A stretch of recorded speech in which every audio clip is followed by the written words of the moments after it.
එහෙම ප්‍රශ්නයක් ඇති වෙන්නේ නැහැ. ඒක ඇත්ත. මට මතකයි ගරු ජනාධිපතිතුමා විපක්ෂයේ ඉන්නකොට ඉදිරි පෙළ හිටපු ආණ්ඩු පක්ෂය පෙන්නලා කිව්වා මම මේ බලය තියනවා නම් මම ජනාධිපති නම් නැත්නම් මේව ක්‍රියාත්මක කරන්න මට බලය තියෙනවා නම් මෙතන ඉස්සරහින් හුඟ දෙනෙක් අද මෙතන නෑ හිරේ ඉන්නේ කියලා. දැන් රටේ ජනතාවට තියෙන ප්‍රශ්න තමයි එහෙම කියපු ජනාධිපතිතුමා ඇයි මෙච්චර වේගෙන් මේ වැඩේ කරන්නේ නැත්තේ කියලා. ඇයි ඒට අනුව ක්‍රියාත්මක වෙන්නේ නැත්තේ කියලා. අද ජනාධිපතිතුමාට ඒ බලය තියෙනවා. ජනාධිපතිතුමා ඒකට අනුව ක්‍රියාත්මක නොවීම තමයි ජනවරම දුන්නු ජනතාවගේ තියෙන කනගාටුව. පසුතැවිල්ල. ඒක එක අතින් ගත්තොත් අපේ ආණ්ඩුවට තියෙන විවේචනයක් හැටියටත් ඕනනම් කියන්න පුළුවන්. විවේචනයක් හැටියට කියන්න පුළුවන්. නමුත් ඒක අපට නීති අවභාවිතා කරන්න බැරි නිසා නීති අතර ගන්න බැරි නිසා විධායක බලය තිබ්බට පාර්ලිමේන්තුවේ 3/2 බලයක් තිබ්බට ඒ බලය මහජන අභිලාෂයන්ට අනුව නීත්‍යානුකූලව කටයුතු කරන්න ඕන නිසා තමයි මේ පනත පාර්ලිමේන්තුවට ගෙනල්ලා තියෙන්නේ. මේ පනත පාර්ලිමේන්තුවට ගෙනල්ලා තියෙන්නේ. මේ පනතේ ඉතා පැහැදිලිව තියෙන කාරණා අනුව ගත්තොත් ගරු මුලාස්වාල්ඩ මන්ත්‍රීතුමනි මේක තියෙනවා නීති විරෝධී ක්‍රියාවන් සම්බන්ධයෙන් කටයුතු කරන ආකාරය රජයේ දේපල වලින් ප්‍රතිලාභ ලබන අයට අනුව කටයුතු කරන ආකාරය විමර්ශනයන් පහසු කරන්න කටයුතු කරන ආකාරය මේ ගොඩාක් දේවල් මේකේ තියෙනවා. නීත්‍යානුකූල හිමිකම කියන්න ඒ පාර්ශවයන්ට තියෙන අයිතිය එකක් තියෙනවා. ඒකක් තියෙනවා. ඒ නිසා මේ පනත ඉතා වැදගත්. මම ඒක නිසා බලාපොරොත්තු වෙනවා මේ පනත අනුව මේ පාර්ලිමේන්තුවේ දූෂණ විරෝධී අරගලේ හිටපු කෙනෙක් හැටියට කෝප් කමිටුවේ හිටපු සභාපතිවරයා හැටියට බොහෝ අය කෝප් කමිටුවේදී ඉදිරිපත් වෙච්ච විමර්ශනයන් වලට අනුව කියපු චෝදනාවක් තමයි රටේ විමර්ශන කළා පාර්ලිමේන්තුවට පනත් ගෙනල්ලා පාර්ලිමේන්තුවේ වාර්තා ඉදිරිපත් කාට වැඩක් නැහැ ක්‍රියාමාර්ගයක් ගන්නෙ නැහැ කියලා. ක්‍රියාමාර්ගයක් ගන්න නැත්තේ ඇයි කියලා අපිට සාධාරණ විවේචනයක් තිබුණා. කවුද දඬුවම් ලැබුවේ? කාටද දඬුවම් දුන්නේ කියලා ප්‍රශ්නයක් තිබුණා.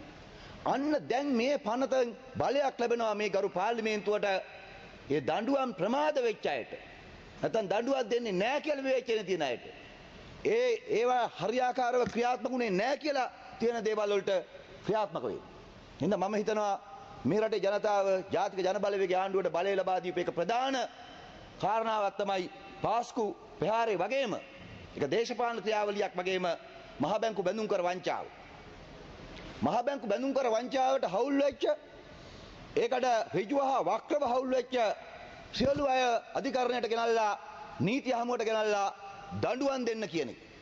දැන් අන්න මේ පනත අනුව මං හිතන්නේ ගරු අධිකරණ ඇමතුමාට ඒ වෙනුවෙන් ක්‍රියාත්මක වෙන්න හැකියාව අවශ්‍ය පරිසරය හැදෙනවා.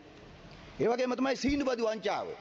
මම සීනිබදු වංචාවට අදාළව නඩුව ශ්‍රේෂ්ඨාධිකරණයට ගෙනිච්ච කෙනෙක් ඔක්තෝබර් මාසේ නැවත නඩුව විභාගයට ගන්නවා.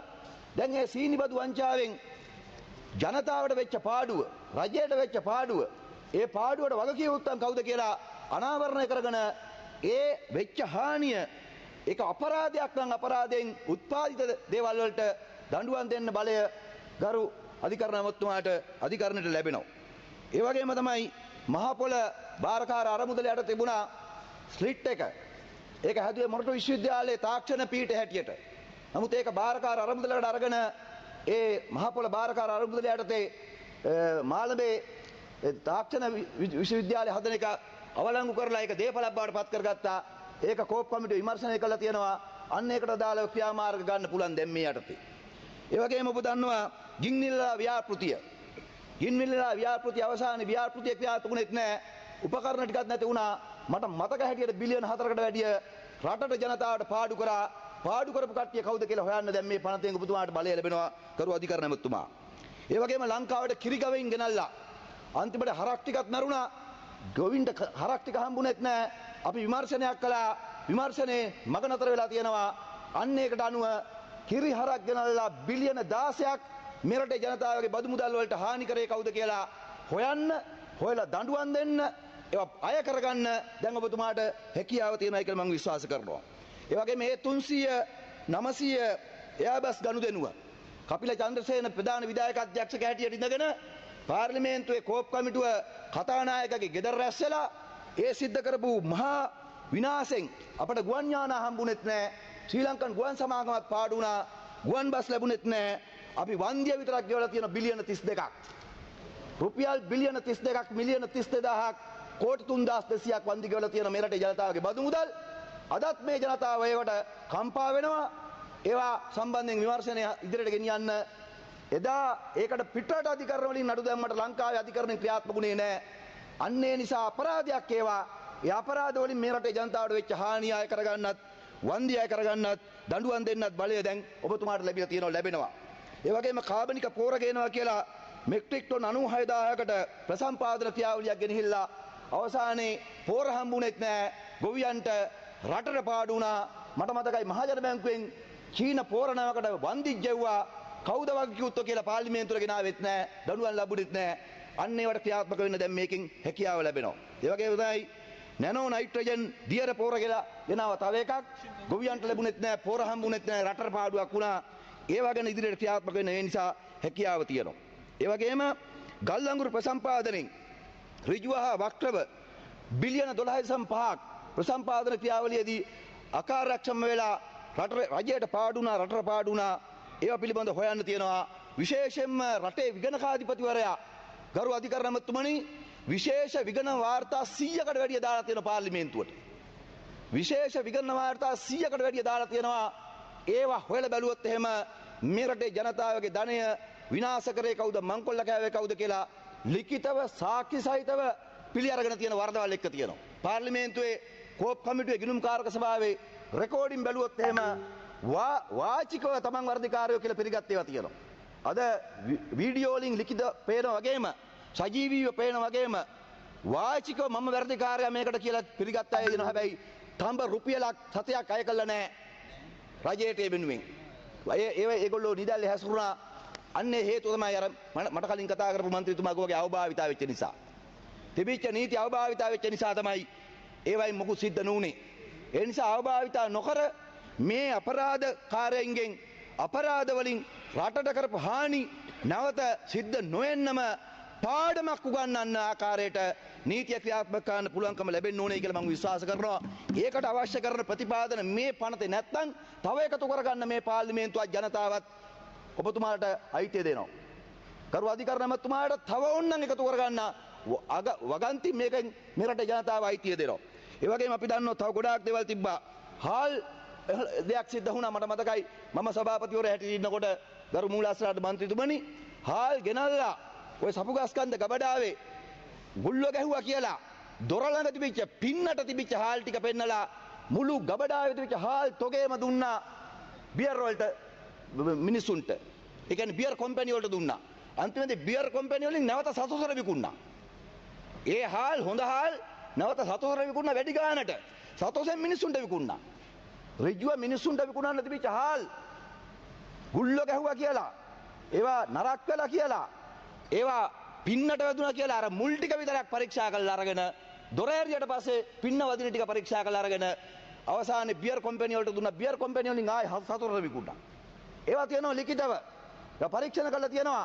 ඒවා සාක්ෂි සහිතව තියෙනවා. ඒවා හොයන්න පුළුවන්. ඒ වගේම එක්ස්ප්‍රස් පර්ල් නැවේ සිද්ධිය මේ රටට බිලියන ගාණක් වන්දි ලබා ගන්න තිබිච්ච ගනුදෙනුවක් අවසානයේ ඒක නිකන් අයාලේ ගියා. අපි එදා විපක්ෂ ඉඳගෙන කිව්වා ඒවා සිද්ධ වෙන්නේ කොහොමද කියලා හෙළිදරව් කරා. අන්න ඒවයින් පරිසරයට වෙච්ච හානිය, මූදල වෙච්ච හානිය, සතුන්ට වෙච්ච හානිය, මත්ස්‍යයින්ට වෙච්ච හානිය, රටට වෙච්ච හානිය මේ අපරාධ. මේවා තමයි අපරාධ. නැතුව වෙන අපරාධ කියලා බෙල්ල මිරිකල මෙතන තියන්නේ නැහැ කියලා. මේවා තමයි අපරාධ. මහජන ධනය මංකොල්ල කන එක තරම්, මහජන ධනය වංචා කරන එක තරම්, ඒ වෙනුවෙන් තමන්ගේ දේශපාලන බලය, පෞල් බලය, ඥාති බලය, යාළු මිත්‍රකම් පාවිච්චි කරන එක තරම් වෙන අපරාධයක් තියනවද? වෙන අපරාධයක් තියනවද මුලාශ්‍රාර්ථ මන්ත්‍රීතුමනි? ඒවා තමයි අපරාධ. දැන් සිල් අරගෙන වගේ කතා කරාට මේ අපරාධකාරයෝ මේ ඉස්සරහා ඉන්න ඕන තරම්. ඒගොල්ලෝ අපරාධ වලට බයයි. දැන් තමයි බය වෙලා තියෙන්නේ. මොකද දැන් දන්නවා හැංගෙන තැන් නැහැ කියලා. දැන් දන්නවා හැංගෙන තැන් නැහැ කියලා. ඔය යන එක්කෙනා දෙන්නේ යනකොට අනික් කට්ටිය දන්නවා තමන්ගේ කෙරුවා මොකද්ද කියලා. මොකද කාටවත් මොන දෙයකට හැංගුණත් හෘද සාක්ෂියට හැංගෙන්න බෑ. චාමර සම්පත් ඇතුළට යනකොට අර අනිත් මන්ත්‍රීතුමා ඇතුළට යනකොට හැංගි වෙස් බැන්ද දේශබන්දු ඇතුළට යනකොට තව ලොකු කට්ටිය දන්නවා දේශබන්දුට යන්න සිද්ධ වුණා නම්, චාමර සම්පත් යන්න සිද්ධ වුණා නම් මට කොච්චර ලිස්ට් එකේ තියනවද කියලා. ඒක දන්නෝ. ඒක නිසා ඒගොල්ලෝ මේවට බයයි.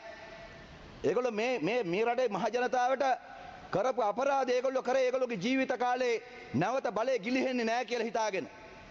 ඒගොල්ලෝ මහ බැංකුව මංකොල්ල කනවට ඒවට අත ඉස්සුවේ. හොරහාස කියලා සාකච්ඡා කළේ. දෙපැත්ත ඉඳගෙන එක පැත්තකට වාඩි වෙලා කතා කරේ. යාළු මිත්‍රකම් වලට බෙදාගත්තේ. ආයි කවදාවත් ඒව එලිදරව් වෙන්නේ නැහැ. මොකද බලය ඒගොල්ලෝගේ අතින් ජනතාවගේ අතට යනවා කියලා විශ්වාස කළේ නැහැ. අද බලය ජනතාවගේ අතට ඇවිල්ලා තියෙනවා. මේ මෙතන අපි නියෝජනය කරන්නේ ගරු මූලාශ්‍රාන්තු මන්ත්‍රීතුමියනි ජනතාව. සැබෑ ජනතාව. සැබෑ මහජන බලය. ඒ බලය අනිවාර්යෙන්ම ක්‍රියාත්මක කරන්න ඕන. ඒ සඳහා වන ඓතිහාසික පනතක් තමයි අද මේ පාර්ලිමේන්තුවේ සම්මත වෙන්නේ. මේ පනත සම්මත වෙන්නේ මහ ජනතාව වෙනුවෙන්. ඉතින් කිසි කෙනෙක් මේ පනතෙන් බය වෙන්න එපා. අසාධාරණ විදියට අයුක්ති සහගත විදියට මහ ජනතාවගේ ධනය මංකොල්ල කාලා නැති සාධාරණ ව්‍යාපාර කරලා තියෙන සාධාරණ කර්මාන්ත කරලා තියෙන සාධාරණ විදියට රජයත් එක්ක ගනුදෙනු කරලා තියෙන කිසි මිනිසෙක් මේ පනත නිසා බය වෙන්න ඕනේ නැහැ. සාධාරණ විදියට ජීවත් වෙන කිසි කෙනෙක් මේ පනතෙන් බය වෙන්න ඕනේ නැහැ. රාජ්‍යත් එක්ක ගනුදෙනු කරලා සාධාරණ කටයුතු කරපු කිසිම දේශපාලකයෙක් මේ පනත නිසා බය වෙන්න ඕනේ නැහැ. එහෙම ඕනේ නැහැ නේ ගරු අධිකාර ඇමතුමා. මේ පනතට බය වෙන්න ඕන අය දැන් වෙවුලනවා. තව මේක මදි නම් මං කියන්නේ ඔබතුමාට මේ පනතේ බලය මදි නම් අයථා ලෙස ගනුදෙනු කරලා තව විනාඩි දෙකක් මහජන ධනය මංකොල්ල කාපු අයට දඬුවම් දෙන්න. මේ රටේ ජනතාව අපි 159 දෙනෙකුට අයිතිය දීලා තියෙන වගේම 2 කෝටි 17 ලක්ෂයක් නව සංගණනය අනුව 2 කෝටි 17 ලක්ෂයක් ජනතාව ලෑස්ති තව ඕන තරම් ඔබතුමාට බලය දෙන්න. මේ මහජන බලය. ඒ නිසා මේ පාර්ලිමේන්තුව අද ඓතිහාසික දවසක්. ගරු මුලාශ්‍රාන්තු මන්ත්‍රීතුමනි. මේ අද ඓතිහාසික දවසක්. මේ පාර්ලිමේන්තුවේ 50 නීති සම්මත කරලා තියෙන රෑ එළිය වෙනකන් කතා කරලා හිටපු ශ්‍රේෂ්ඨාධිකරණයේ අගවිනිසුතුමිය ගෙදර යවන්න. ඒ වගේ අසාධාරණ නීති සම්මත වෙච්ච පාර්ලිමේන්තුවක මේ රටේ මහ ජනතාවගේ වැටුප් කපන්න, ආර්ථසාධක අරමුදල කපන්න, කප්පාදු කරන්න, අයිතීන් කප්පාදු කරන්න නීති සම්මත වෙච්ච පාර්ලිමේන්තුවක සැබෑ මහජන බලය ක්‍රියාත්මක කරපු දවසක් අද. මේක මේ රටේ සාමාන්‍ය ජනතාවට තේරෙන්නේ නැහැ. මොකද නීතිය හැදෙන දවස් අද නිසා. මේක සාමාන්‍ය ජනතාවට තාම තේරෙන්නේ නැහැ. පනත පාර්ලිමේන්තුවේ ක්‍රියාත්මක වෙන්නේ අද නිසා. නිදහස් අධ්‍යාපන පනත ක්‍රියාත්මක වෙච්ච දවස වගේම මේ රටේ අයිතිවාසිකම් ආරක්ෂා වෙච්ච පනත් අනපනත් සම්මත වෙච්ච දවස වගේම 17 වෙනි ව්‍යවස්ථා සංශෝධනයේ ක්‍රියාත්මක වෙච්ච දවස වගේම මම හිතනවා අද දවස ඓතිහාසික දවසක් මූලාශ්‍රාන්තු මන්ත්‍රීතුමියනි. මේ රටේ ජනතාව වෙනුවෙන් ජනතා අයිතිවාසිකම් වෙනුවෙන් විශේෂයෙන්ම ජනතාවගේ මංකොල්ල කාපු මහ ජනතාවගේ ලේ කඳුළු දහඩියෙන් උපයපු බදු මුදල් මංකොල්ල කාපු හොරුන්ට දඬුවම් දෙන්න නීතිය පාර්ලිමේන්තුවට ගෙනාපු දවසක් අද.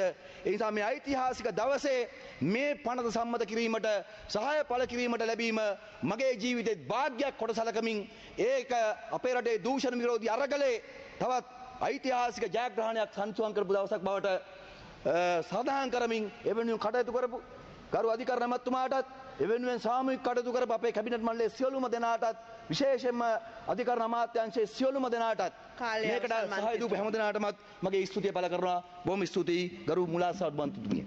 ගරු ජගත්